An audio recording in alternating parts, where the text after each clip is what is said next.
Hello everyone, welcome to Don't Be Bored. Recently I went through my not so great 2024 board gaming predictions and I'm back with 5 for 2025. So let's jump in and see what I'm going to be wrong about when I come to do a recap on this list this time next year.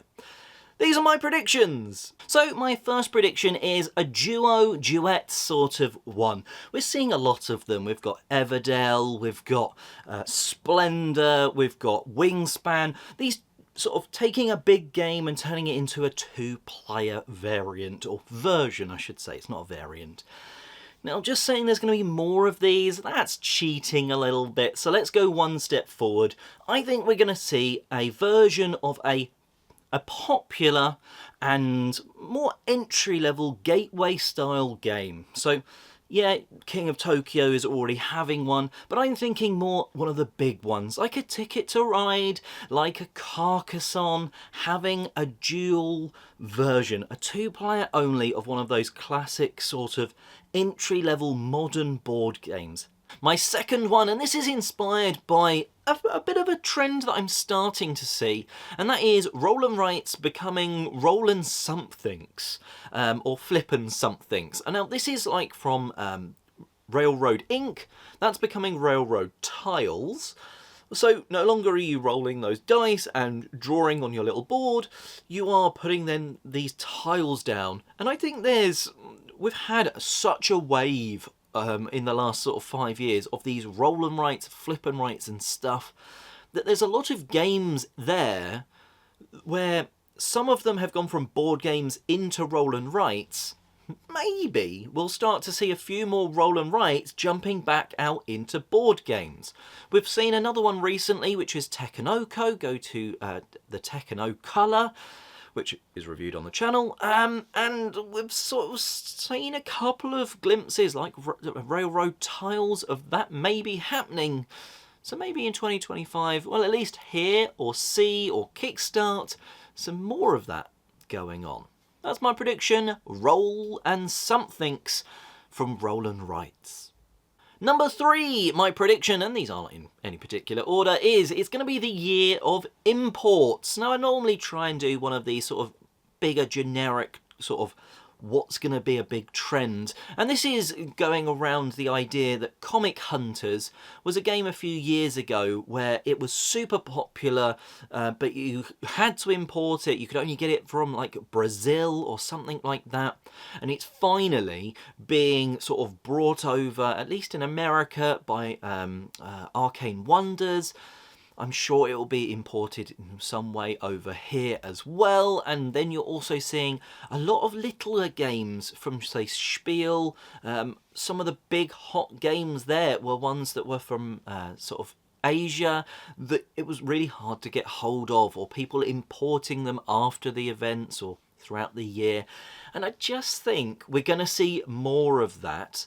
Maybe not in America, depending on how all the taxes on imports and stuff go, but maybe the rest of us will actually start to see some of that, where maybe we're not getting as many from American publishers, so we do start to see some more games from Asia or Europe imported over here into the UK and stuff like that. We'll see what happens. Like, Oink games are being more and more prevalent here, and different things like that. So maybe next year, 2025, will be the year of the import. Number 4 is an interesting one, and I think we can kind of see this happening in one instance, and this is the reverse of deluxification, the undeluxification of games. So on the shelf, about there, you can just about see it, is Foundations of Rome, a colossal box that takes up almost an entire Kallax cube. It's got these incredible building miniature things and it looks fantastic. However, it's definitely not cheap, it's a huge box, and they're recently or about to release, there's a bit of a grey area depending on where you are in the world, a version of the game which isn't Foundations of Rome, it's Foundations of, I think it's Metropolis. This is the same gameplay but with just cardboard bits, cardboard polyominoes for those buildings. You don't need the big chunky buildings, and well, it looks really nice, but you don't need them for gameplay wise. And I think we've seen over the last sort of 10 years, games going more and more heavy on plastic, heavy on minis, heavy on just being able to carry the boxes round because they're bigger boxes full of lots of stuff. But I think we're going to start to see games needing to cut back a little bit. So maybe we will start to see bigger games condensed down, taking some of the bling out and just making that core gameplay really good, and replacing plastic minis, plastic buildings and stuff like that with cardboard tiles that have hopefully glorious artwork on them.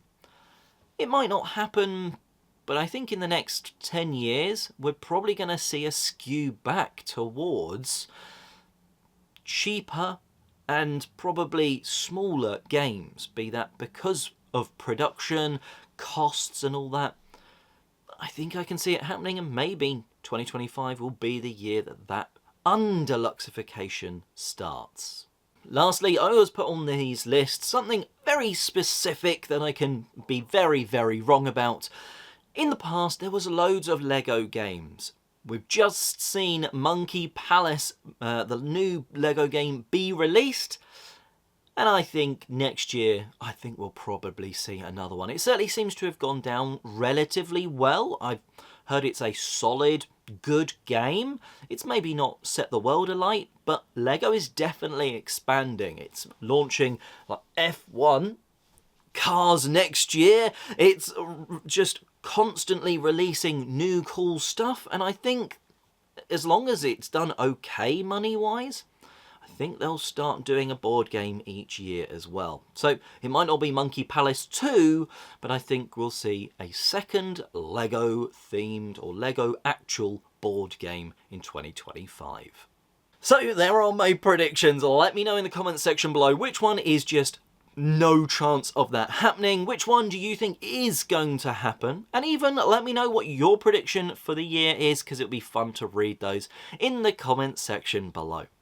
And well, until next time, have a fantastic 2025, hopefully full of lots of board gaming.